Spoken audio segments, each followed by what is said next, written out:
నమస్తే తెలుగు వన్ న్యూస్కి స్వాగతం. దేశం మొత్తం నివ్వెరపోయిన ఘటన సోమవారం సుప్రీంకోర్టులో జరిగింది. చీఫ్ జస్టిస్ బిఆర్ గవాయ్ మీద షూతో దాడి చేశాడు రాకేష్ కిషోర్ అనే న్యాయవాది. ఆ తర్వాత దాని మీద చర్చలు జరుగుతూ ఉన్నాయి. సనాతన ధర్మం గురించి ఆయన ఏం మాట్లాడారో దానికి నిరసనగానో లేకపోతే ఈయన ఎందుకు నొచ్చుకున్నాడనే విషయాన్ని చెప్తూ ఆయన దాడి చేసినట్టుగా తర్వాత ఇంటర్వ్యూ ఇస్తూ వచ్చాడు రాకేష్ కిషోర్. సోమవారం బిఆర్ గవాయ్ మీద షూతో దాడి జరిగితే ఆ దాడిని ఖండిస్తూ మంగళవారం ఆంధ్రప్రదేశ్ హైకోర్టులో అంబేద్కరిస్టులంతా చేరి ఆ దాడిని ఖండిస్తూ నిరసన తెలిపే ప్రయత్నం చేశారు. ఆ ప్రయత్నంలో జడ్జి రామకృష్ణ గారు ఉన్నారు.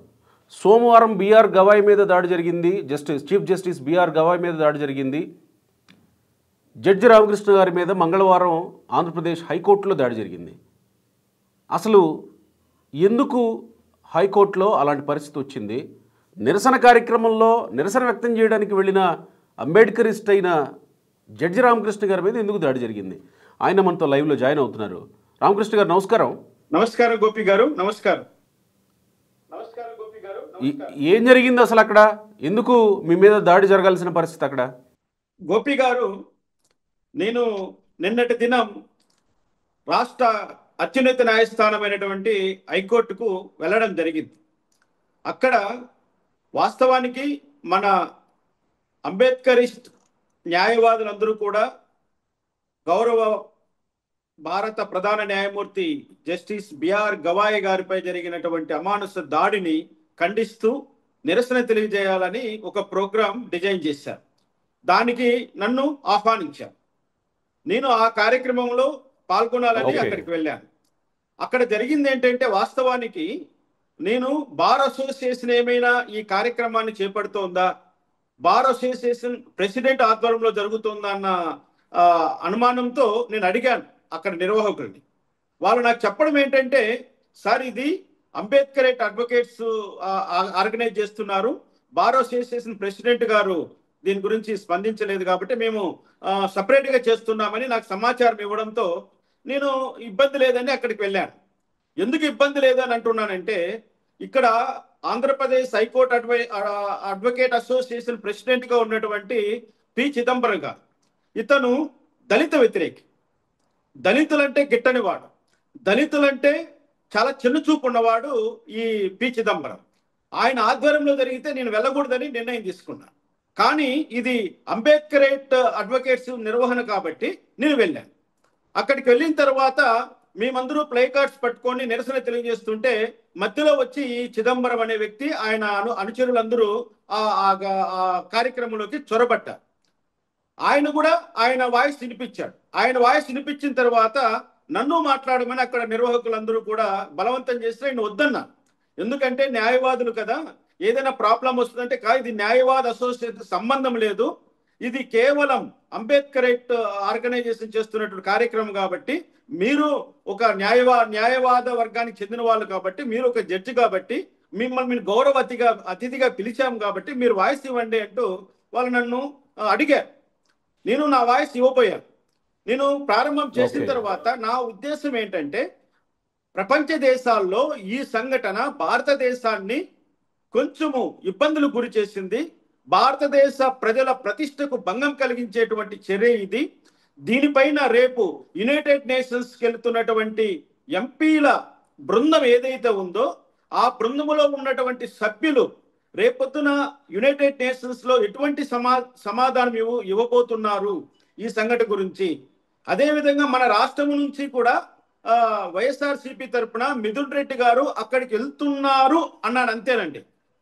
ఒక్కసారిగా ఈ వైసీపీకి సంబంధించిన ఈ గ్యాంగ్ అంతా ఒక్కసారిగా నన్ను చుట్టుముట్టి కేకలేస్తూ నా ఉపన్యాసాన్ని అడ్డుకుంటూ కొంచెం వల్గర్ లాంగ్వేజ్ కూడా నా పైన ఉపయోగించారు గోపి గారు. ఇక్కడ ఏంటంటే, వైసీపీ నాయకులైనా వైసీపీ కార్యకర్తలైనా వాళ్ళు ఎక్కడున్నా రౌడీయిజము గూండాయిజం అనేది చేస్తారు అన్నది నాకు తెలుసు. వాళ్ళు రౌడీలుగాను గూండాలుగానే ప్రవర్తిస్తారు ఎక్కడున్నా. కానీ అత్యున్నత న్యాయస్థానాల్లో కూడా ఇటువంటి గూండాయిజము రౌడీయిజానికి తెగబడ్డారు అంటే చాలా ఆందోళన గురవుతున్నాను ఈరోజు నేను. అంటే ప్రజలకు అంటే న్యాయం ఇక్కడ చేసిన నాకు కూడా ఒక ప్రశ్న ఉంది. రామకృష్ణ గారు నాకు కూడా ప్రశ్న ఉంది. నిన్న చీఫ్ జస్టిస్ బిఆర్ గవాయ్ గారి మీద జరిగిన దాడి నేపథ్యంలో అక్కడ నిరసన కార్యక్రమం జరుగుతుంది. మీరు మీరు రాత్రి పోస్ట్ చేసిన వీడియో నేను చూశాను. దానిలో మిథున్ రెడ్డికి ఏంటి సంబంధం, మిథున్ రెడ్డి గురించి ఏం చెప్పాలనుకున్నారు, పోనీ మీరు చెప్పాలనుకున్న విషయాన్ని చెప్పి అక్కడున్న లాయర్లని ఎందుకు కన్విన్స్ చేయలేకపోయారు? మిమ్మల్ని ఆపే ప్రయత్నం చేసినా కానీ ఒకవేళ మీరు మిథున్ రెడ్డి గురించి చెప్తున్న సబ్జెక్టు రెలవెంట్ సబ్జెక్టే అయితే ఎందుకు వాళ్ళని కన్విన్స్ చేయలేకపోయారు? గోపి గారు, నేను చెప్పేది వాళ్ళు పూర్తిగా విని ఉంటే నేను చెప్తున్నది వాస్తవమని, అది రెలవెంట్ అని అందరూ గ్రహించేవారు. ఎందుకంటే న్యాయవాద వర్గము మేధావి వర్గం, మేధావులందరూ వాళ్ళు ప్రతి పదాన్ని అర్థం చేసుకోగలరు. కానీ ఇక్కడ నేను మిథున్ రెడ్డి గారు అని సంబోధిస్తున్నట్లే నన్ను అడ్డుకున్నారు. నేను మిథున్ రెడ్డి గారి గురించి ఏం మాట్లాడబోతున్నానో వాళ్లకు తెలియదు కదా. కానీ వైఎస్ఆర్సిపి ఎంపీ మిథున్ రెడ్డి అంటూనే నన్ను అడ్డగించేశారు, నా పైన బూతుల పురాణం మొదలెట్టేశారు. ఇక్కడ ఏంటంటే ప్రపంచ దేశాల మధ్య భారతదేశ కీర్తి ప్రతిష్టలకు ఈ చర్య భంగము కలిగించింది. భారతీయుల పట్ల ఒక న్యూనత భావాన్ని ప్రపంచ దేశాల ముందర చూపిస్తోంది. దీన్ని మనం ముక్త కంఠంతో ఖండించాలి అన్న సందేశం ఇవ్వాలని నేను ప్రయత్నం చేశాను. మనమందరము భారతీయులం, మనది భారతదేశం, మనము దేశ ప్రేమికులం, మనము దేశభక్తులం. మన దేశానికి ప్రపంచ దేశాల్లో ఉన్నత స్థాయిలో నిలపాలని ప్రయత్నం చేస్తున్నటువంటి వాళ్ళు, దేశ గౌరవాన్ని కాపాడాలనుకుంటున్న వాళ్ళు. కానీ దేశం లోపల జరిగే ప్రతి విషయాన్ని యునైటెడ్ నేషన్స్ ఆర్గనైజేషన్ తరపున వాళ్ళు అక్కడ చర్చలో పెడతారు. భారతదేశంలో జరిగిన ప్రతి అంశాన్ని అక్కడ చర్చిస్తారు. ఆ చర్చలో ఇది కూడా ఒక భాగం అవుతుంది. దాంట్లో పార్టిసిపేట్ చేస్తున్న మన తెలుగువాడైనటువంటి మిథున్ రెడ్డి గారు ఈ మన యాజిటేషన్ ను గుర్తించాలి, ఆయన దీనిపైన పూర్తి సమాచారంతో అక్కడ సమాధానం ఇవ్వాలి అన్నదే నా సంకల్పం. ఎందుకంటే దేశంలో వివిధ రాష్ట్రాలకు సంబంధించిన ఏం మాట్లాడతారు, అదే అందరూ వెళ్తున్నారు కదా, మన తెలుగువాడు కాబట్టి మిథున్ రెడ్డి అని అంటున్నారు. ఏం మాట్లాడతారు మీలాంటి వ్యక్తులు అని మీ ప్రశ్న, లేకపోతే ప్రస్తావించాలి అనేది మీ సూచన? మీరు ప్రశ్నిస్తున్నారా, సూచిస్తున్నారా మిథున్ రెడ్డికి? నా సూచన అదే. ఇక్కడ యునైటెడ్ నేషన్స్ కాన్ఫరెన్స్ కి వెళ్తున్నటువంటి మిథున్ రెడ్డి గారు ఈ అంశాన్ని అక్కడ లేవనెత్తాలి అనేది నా డిమాండ్. నేను అది కోరాలని నేను అక్కడ అతని పేరు ప్రస్తావన తీసుకొచ్చాను. అంతేగాని మిథున్ రెడ్డి గారిని నేనేమి కించపరిచే విధంగా మాట్లాడలేదే, మిథున్ రెడ్డి గారిని నేను అవమానపడే విధంగా నేను మాట్లాడలేదే. నేను నా డిమాండ్ ముందర పెట్టాను. యునైటెడ్ నేషన్ ప్రతినిధిగా వెళుతున్నటువంటి ఈ డెలిగేట్ అయినటువంటి ఎంపీ మిథున్ రెడ్డి గారు మా రాజంపేట ఎంపీ, ఆయన, నేను రాజంపేట ఓటర్ని. మా ఎంపీకి నేను ఒక విన్నపం చేయాలనుకున్నాను ఈ వేదికగా.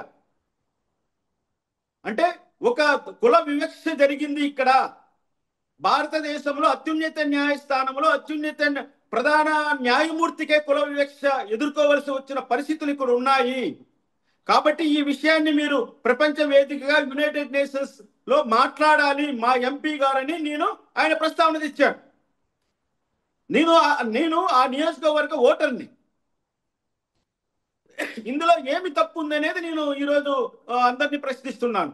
ఎందుకు పి చిదంబరం అనేటువంటి అడ్వకేట్ అసోసియేషన్ ప్రెసిడెంట్ ఎవరైతే ఉన్నారో ఆయనకి ఏమి నా వల్ల జరిగిన నష్టం, ఆయన ఎందుకు నన్ను అడ్డుకొని వాళ్ళ ఇచ్చాడు, అతనికి ఏం అధికారం ఉంది, ఎందుకు వచ్చారని మీరు అనుకుంటున్నారు? మీరేం ఎందుకు అనుకుంటున్నారు? మీరు దళిత వ్యతిరేకి, అలాంటి ప్రయత్నం దళిత వ్యతిరేకి. పి చిదంబరం అనే అతను దళిత వ్యతిరేకి. అతనికి దళితులంటే గిట్టదు, దళితులంటే అతనికి చిన్న చూపు, దళితులను అవమానించడమే ఆయన. మరి మిమ్మల్ని మాట్లాడడానికి అవకాశం ఎట్లా, మీరు మాట్లాడడానికి అవకాశం ఎట్లా ఇస్తారు సార్? నన్ను మాట్లాడడానికి అవకాశం ఇచ్చింది అంబేద్కరేట్ అడ్వకేట్ అసోసియేషన్ వాళ్ళు, చిదంబరం కాదు. ఆయన ప్రెసిడెంట్ కావచ్చు, ప్రెసిడెంట్. ఆపింది కూడా వాళ్ళేనా? అక్కడ ఉన్న వాళ్ళేగా ఆపింది కూడా. వీణ చిదంబరము అండుకో, చిదంబరము ఆయన బ్యాచ్. వైసీపీ గుండాలు. నేను చెప్తున్నా కదా, పి చిదంబరం అనే వ్యక్తి వైసీపీ ప్రో అడ్వకేట్, వైసీపీని మోసే అడ్వకేట్, వైసీపీకి పనులు చేసి పెట్టే అడ్వకేట్. అదే హైకోర్టు ఆవరణలోనే కదా ఆ కార్యక్రమం జరిగింది. హైకోర్టు ఆవరణలోనే జరిగింది. It's a public place. అది హైకోర్టుకు బయట, హైకోర్టు లోపల కాదు. హైకోర్టు లోపల అయితే అది చీఫ్ జస్టిస్ గారి ఆయన ఆధీనంలో ఉంటుంది. అక్కడ ఏదైనా జరిగితే చీఫ్ జస్టిస్ గారు రియాక్ట్ అవుతారు. ఇది హైకోర్టు బయట జరిగిన కార్యక్రమం. సో అక్కడ వివక్ష, ఇక్కడ వివక్ష అని అంటారా? దీన్ని వివక్షగానే చూస్తున్నారా? ఇది కూడా కుల వివక్షే. కుల వివక్ష, కడుపు మంట, ఏదో ఒక పేరు చెప్పి దళితులను టార్గెట్ చేసి వాళ్ళ గొంతు నొక్కే కార్యక్రమం జరుగుతోంది. అది న్యాయస్థానమైనా, హైవే రోడ్ అయినా, లేకపోతే కర్మస్థాన్ అయినా, అంటే శ్మశానంలో కూడా వివక్ష ఉంది. అన్ని చోట్ల వివక్ష చూపిస్తున్నారు. ఈ వివక్షను ఉక్కు సంకల్పంతో దళిత సోదరులు ఎదుర్కోవాలి, ఆత్మగౌరవంతో ఎదుర్కోవాలి. నేను ఒక మాట చెప్తున్నా, ఏదైతే మను శాస్త్రాన్ని, మను ధర్మాన్ని మంట గలిపిన అంబేద్కర్ అంటే ఈ మనువాదులకందరికీ కడుపు మంట. ఈ అంబేద్కర్ వారసుల పైన మనువాద వారసులు చేస్తున్న దాడి. కాబట్టి ఆ రోజు అంబేద్కర్ ఏ విధంగా ఎదుర్కొన్నాడో ఆ విధంగా మనం ఎదుర్కొన్నాం. అందుకే మనం అంబేద్కరైట్లుగా మనము చెప్పబడుతున్నాం. అంబేద్కరైట్లు ఎప్పుడూ కూడా అంబేద్కర్ భావజాలంతోనే ఉంటారు. అది నచ్చని వాళ్ళు మనువాద భావజాలంతో ఉంటారు. ఒక మనువాద అయినటువంటి చిదంబరం అనేటువంటి ఒక వ్యక్తి ఈ కార్యక్రమంలో పాలు పంచుకోవడమే తప్పు. నీకు ఇష్టం లేదు, నువ్వెందుకు రావాలి అంటే మా కార్యక్రమాన్ని చెడగొట్టడం కోసం, మేము చేస్తున్న కార్యక్రమాన్ని ఆయన చెడగొట్టాడు నిన్న వచ్చి. లేకపోతే మేమందరము కూడా లంచ్ ఏర్పాటు చేసుకున్నాం, లంచ్ చేయాలని కూడా అనుకున్నాం. మేము కనీసం లంచ్ చేయలేకపోయాం నిన్న. అంత విధిగా అందరినీ భయపెట్టి భయప్రాంతులకు గురి చేసి పంపించేశారు. అంటే ఎంత దారుణమో ఒక్కసారి చూడండి. కలిసి భోంచేసే అవకాశం కూడా మాకు లేకుండా పోయింది నిన్న. మాట్లాడుకోవడం, ఏదైనా ఒక దళిత సమస్య గురించి మాట్లాడుకోవాలంటే వీళ్ళు వచ్చి అక్కడ దూరి అక్కడ చెడగొట్టేటువంటి కార్యక్రమాన్ని విజయవంతంగా వాళ్ళు చేస్తున్నారు. దళితుల ఐక్యతను దెబ్బతీస్తున్నారు. దళితుల్లో ఆత్మగౌరవం లేకుండా చేస్తున్నారు. దళితుల్లో ధైర్య సాహసాలు లేకుండా చేస్తున్నారు. మెయిన్ దళితులు ఎప్పుడు కూడా వాళ్ళ చెప్పు చేతుల కింద బతకాలనేది వాళ్ళ కుట్ర. ఆ కుట్రకు బలైపోతున్నాం. చదువుకున్న వాళ్ళైనా, చదువు లేని వాళ్ళైనా, పల్లె వాళ్ళైనా, పట్టణంలో నివసించే వాళ్ళైనా, ఎవరైనా దళితుడు దళితుడు దళితుడు అంతే. ఈరోజు చీఫ్ జస్టిస్ బిఆర్ గవాయ్ విషయం మనం చూసుకుంటే ఆయన్ను కేవలం ఒక దళితుడు అన్నటువంటి ఒక నెపంతోనే ఆయన ఉన్నత న్యాయమూర్తిగా చూడలేనటువంటి కొంత దుర్మార్గులు ఇటువంటి కార్యక్రమాలు మొదలుపెట్టారు. దాన్ని ఖండించడానికి కూడా మాకు అవకాశం లేకుండా చేస్తున్నారు. నిన్ననే చీఫ్ జస్టిస్ బిఆర్ గవాయ్ గారు సహచర జడ్జి తోటి ఆయన ఏదో ఓపెన్గా కామెంట్ చేయబోతే, లేదు మీరు ఓపెన్గా చేయొద్దు, నాకు దగ్గరగా ఉన్నప్పుడు నాకు మాత్రమే వినబడేలా చెప్పండి, మనం ఏదైనా కామెంట్ చేసేస్తే బయట దాన్ని రకరకాలుగా చిలువలు పొలవులుగా చేసి తిప్పుతున్నారు అని బిఆర్ గవాయ్ గారు అనాల్సి వచ్చిన పరిస్థితి సుప్రీంకోర్టు చీఫ్ జస్టిస్గా. గోపి గారు, ఒక పరిస్థితి మనకు వ్యతిరేకంగా నడుస్తున్నప్పుడు ఏ స్థానంలో ఉన్నా కూడా ఇటువంటి పరిస్థితి తప్పదు. ఈరోజు దేశ రాజకీయాలు, దేశ పరిపాలన ఏ విధంగా వెళ్తున్నాయో అందరికీ తెలుసు. అతను చీఫ్ జస్టిస్ అయినా, చీఫ్ మినిస్టర్ అయినా, ఎవరైనా దానికి తలొక తప్పదు. పవనాలు వ్యతిరేకంగా వీస్తున్నాయి. భయంకరమైన వ్యతిరేక పవనాలు వీసినప్పుడు ఎంతటి పెద్ద వృక్షమైనా వంగుతుంది. మనం చేయాల్సిన పని కూడా అంతే. ఆ పవనం వెళ్ళిపోయే వరకు మనము ఓపికగా తల వంచుకొని ఉన్నా తప్పు లేదు. ఇది నా అభిప్రాయం. రైట్ రామకృష్ణ గారు, థ్యాంక్ యూ.